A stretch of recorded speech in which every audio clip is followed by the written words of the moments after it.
Today we come together under the weight of an unimaginable tragedy.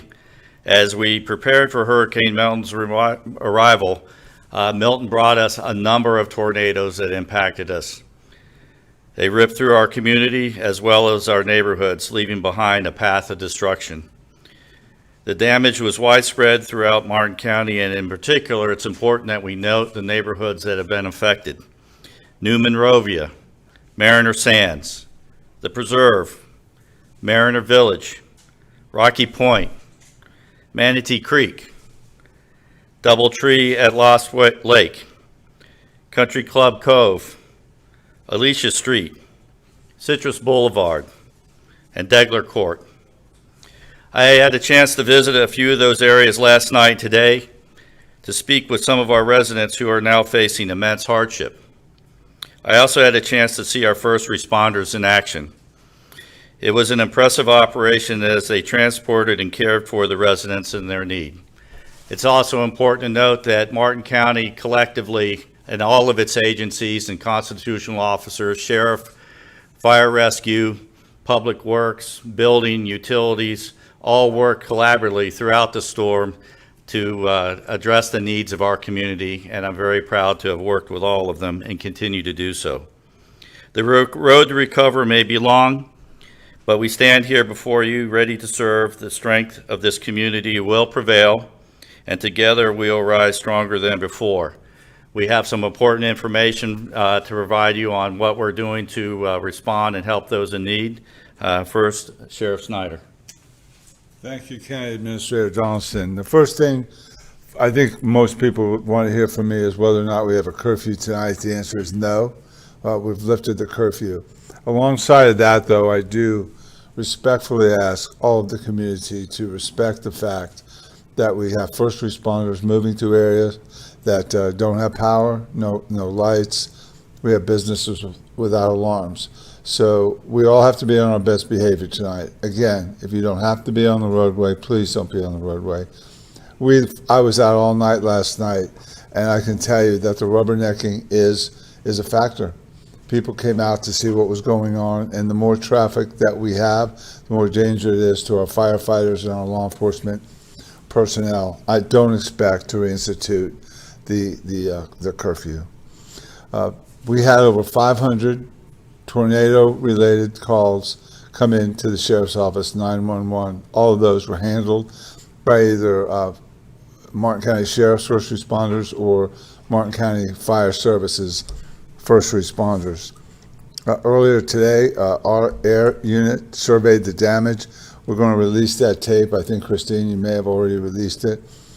The trail of damage on the one where I would consider probably the largest tornado started right south of Cove Road, west of US 1, and ran northeast through there. County Administrator Donaldson has already shared with you some of the neighborhoods that were impacted. I am not a weather expert. It looked to me that was a straight line tornado that had touched down and stayed down.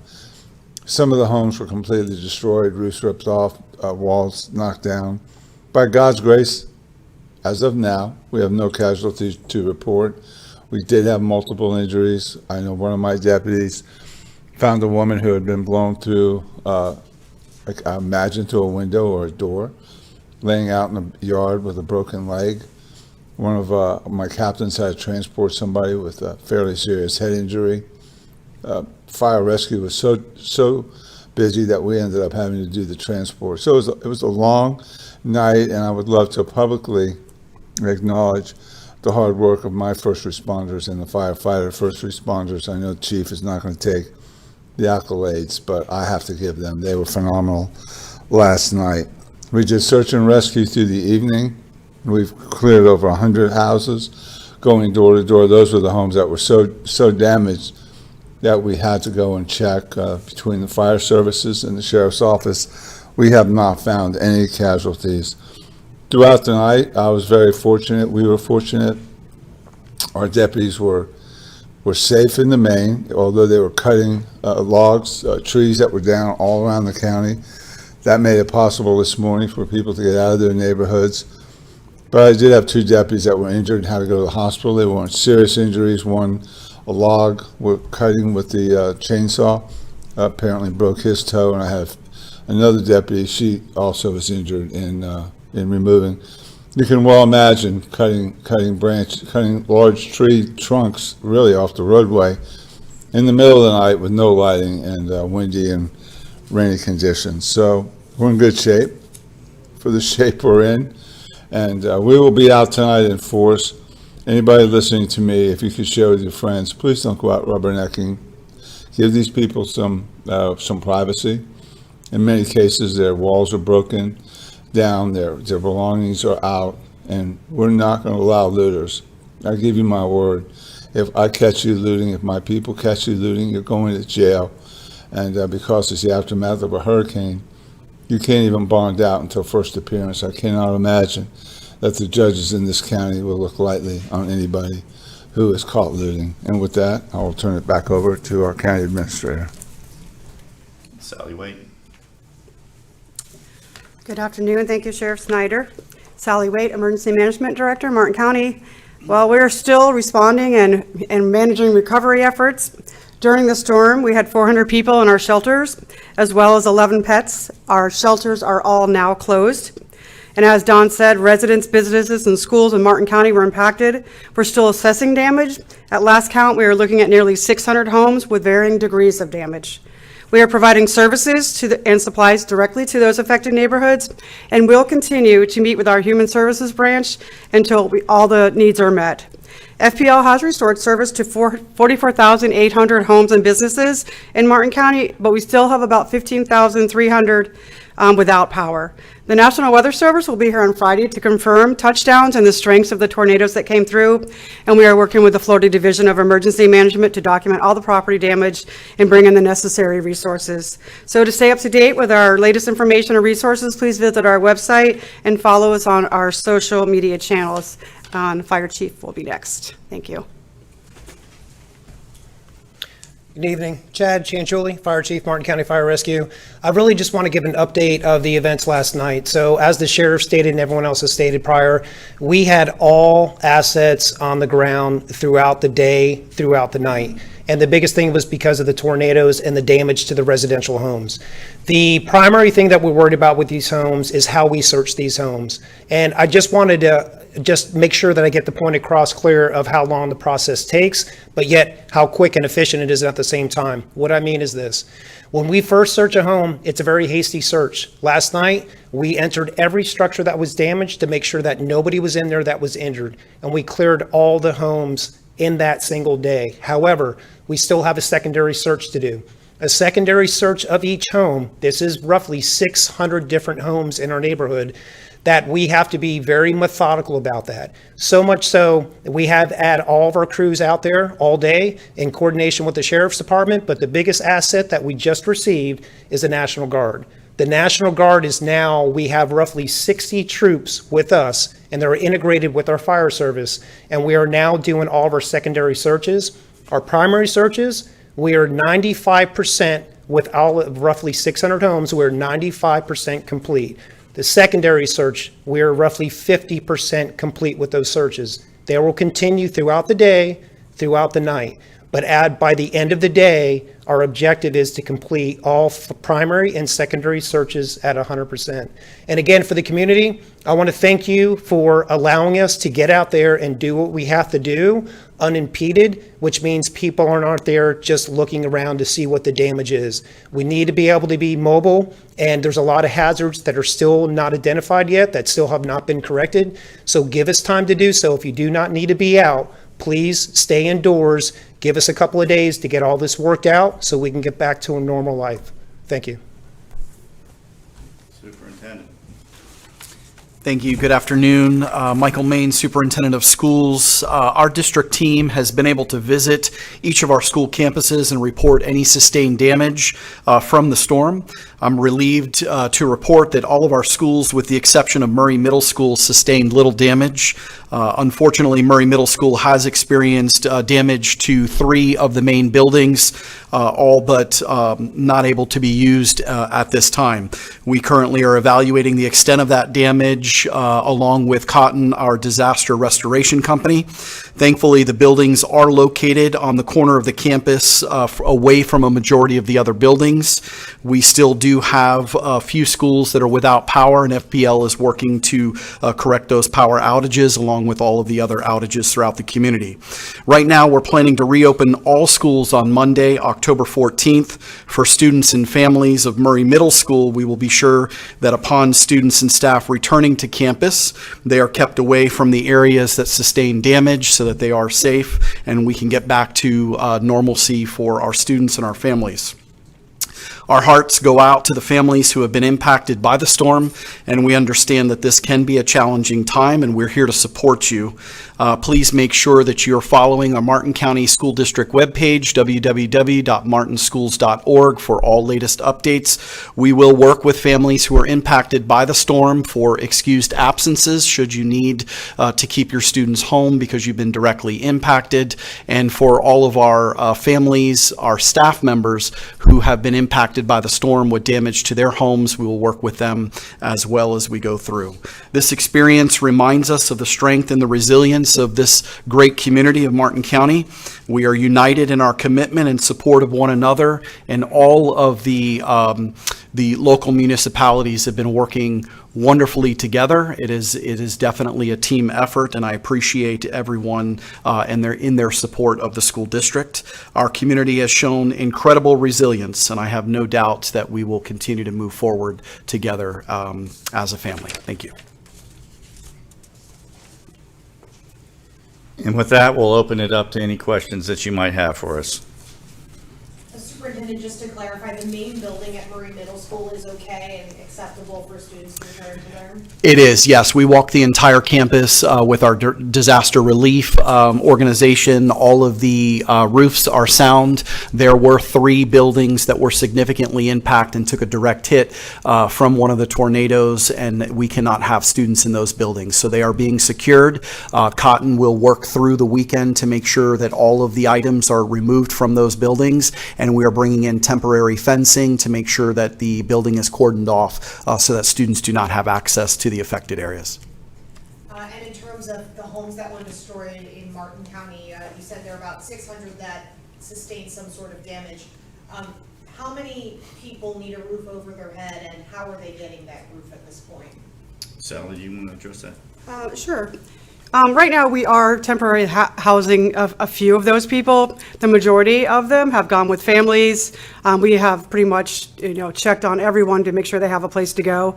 So they're all taken care of right now. We are providing resources to the affected neighborhoods for those who chose to stay, so. Are there any requests that you have, of anybody who sees this perhaps online that are not in the Treasure Coast area?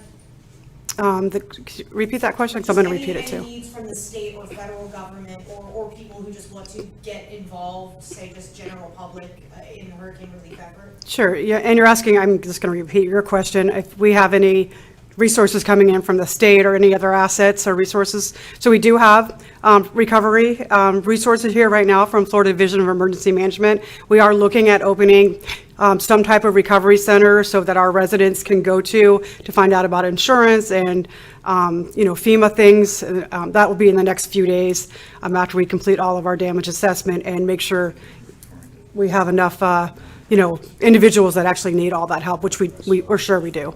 I mean, is there anything you can think of that you would need right now? They're asking if anything that we need right now. We actually don't. We've called in every resource that we possibly need right now. We are, getting ready to distribute tarps and water and things like that. So luckily all of our Publixes are open, so we're doing pretty good. And the Salvation Army's here, correct? Yes, the question is the Salvation Army here? The Salvation Army is in some of our communities right now serving lunch and dinner. So we are going to try to push that through for the next few days. Yes. Can you say have you identified how many people were injured in the storm? Do you know that answer? I'll let the chief answer that. Repeat the question. The question of how many injuries we had during the storm. So during the storm yesterday, we had roughly 3 reported injuries. So it was minimal last night. But as far as today, we haven't had any storm injuries as far as on the fire rescue side today. Does that include the 2 deputies that were hurt? The question was if it included the deputies. Those 3 did not include the deputies, no. Thank you.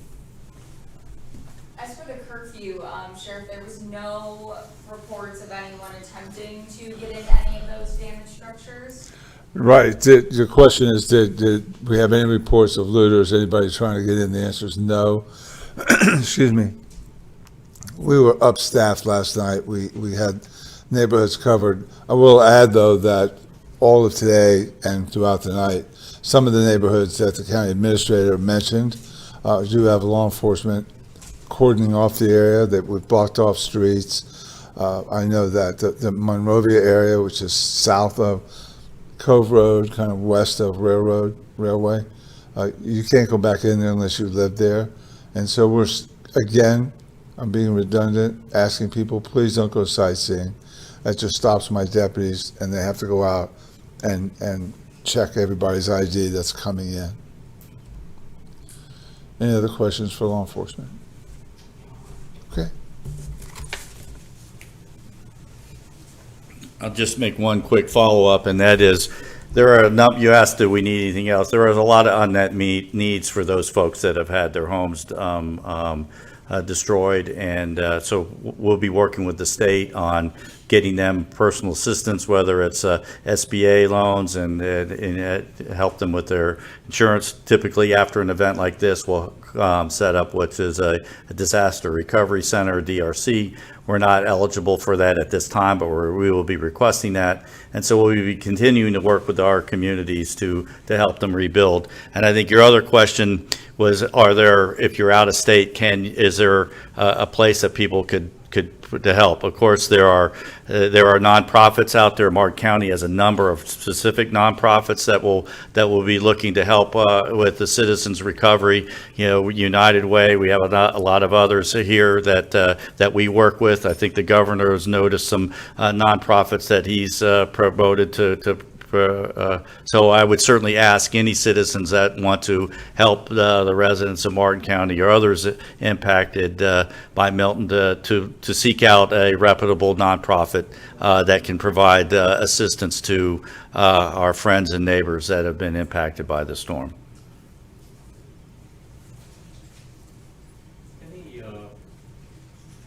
Any damage from flooding? Did you notice any damage from flooding? I know they were hurt, suspected tornadoes, but. You know, I think what you'll see is where the tornadoes tore up areas and all of that debris clogged storm drains. So there's some localized flooding in certain streets. But we were quite fortunate that most of the rain we got before Milton, and a lot of it had been able to drain down. So, for instance, the Savannahs is still full and flowing, but Green River Parkway became open again. We're not seeing flooding on Jensen Beach Boulevard, some of those surrounding communities. So the short answer is no, we did not receive significant flooding, nor did we have the storm surge that would also impact flooding. We did not get hit with the second or third whammy on this one. It was simply the tornadoes that were so devastating and so numerous that kept all of our public safety people constantly on the fly for 6 hours or more, and then throughout the night on picking up the pieces. You said there was a tornado that touched down at Rocky Point, and there was another one that was west of US 1. Was that north of Cove Road? Was that the Hibiscus Park area? You know, when you say number, there's so many that we, believe there could have been even dozens, or was it the same tornado that also touched down sometime? That list of neighborhoods that I affected, that we had images from out on Mayaca at the very beginning, which is out in western portions of Martin County near Payson Park, towards Indiantown. Largely these touched down in areas where there weren't any homes, fortunately. But as we came into town, we had the tornadoes that certainly the New Monrovia area and around Cove Road, elements on Rocky Point, in western Palm City area. I mentioned Degler Court, the gas station out there that was impacted. So I couldn't give you a number. We really haven't taken the time to count what it was, other than just dealing with the neighborhoods that have been impacted. Yes, sir. I'll give you one piece of information. There was a large tornado just south of Cove Road that went on a straight line northeast. I can tell you that was a large tornado because I was standing right there when it came across US 1. And it was big and it was moving slow. And it was like a freight train. So many times you hear that expression, sound like a freight train. It was just a metaphor to me. But as I was standing there, actually talking to a Channel 5 reporter, she jumped in the car, and I jumped in the car, and we got out of there. But it was on the ground. It wasn't just popping down. It was on the ground in a straight line. That's the one that hit those three neighborhoods east of US 1 and south of Cove Road, and it stayed on the ground. We have video of it from our helicopter, the damage. It took a straight line all the way out to the Intracoastal. And that's what would have hit. That was what would have hit Murray Middle and would have hit the Porcelano area in Monrovia. Mariner Sands got hit. Yeah, there's a couple of them in there. I haven't had enough sleep to have short memory. I'm sorry. You ever seen anything like that up close before? No, I've fantasized being a storm chaser. I thought in retirement I'd go out to Kansas, and if I'm fascinated by tornadoes, no more. I'm good. I'm really good. They have my voice recorded when I said, I gotta go. I was reporting tornadoes down. I gotta go. It was coming. So yeah, I'm not fascinated anymore.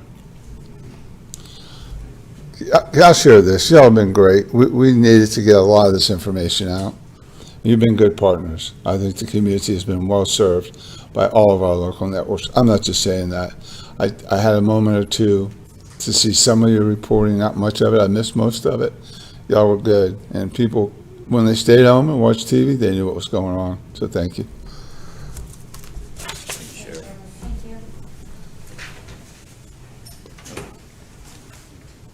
Okay, thank you all. If you got a question, I can meet with you afterwards if you have something for me. Yeah.